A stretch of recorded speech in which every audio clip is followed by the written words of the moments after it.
All right, let's talk about the book of Genesis and the false narrative that has been presented out here by the church, or most churches, or believers, that sin came into the world through sex.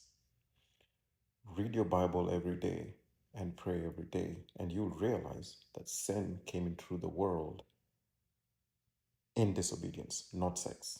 They ate a fruit.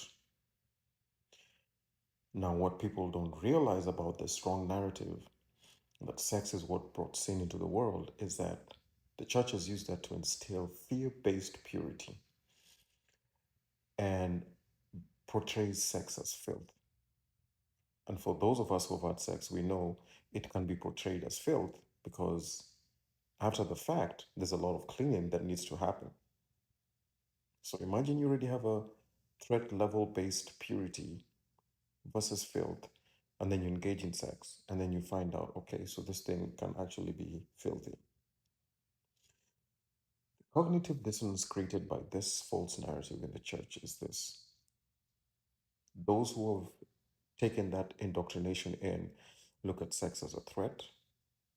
When they have desires they feel or think they've sinned, they don't take the union and connection of sex as an intimate value.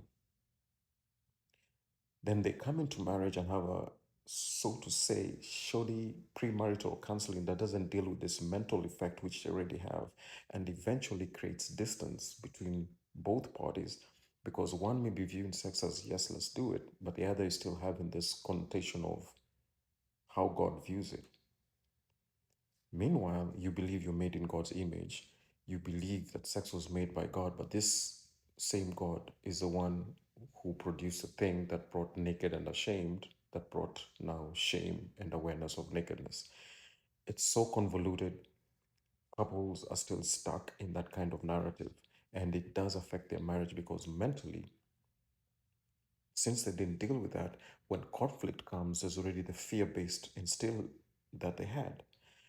Couple that with conflict, couple that with misunderstanding, couple that with miscommunication or bad communication, couple that with just years of conflict or issues that pile up, you have fear that has morphed into many things, and especially your nervous system, because now each time there's a threat, you fall into fear. And why is the fear there? Because you already had something instilled in you. Those things do come home and roost, and they do harm marriages, they do destroy marriages.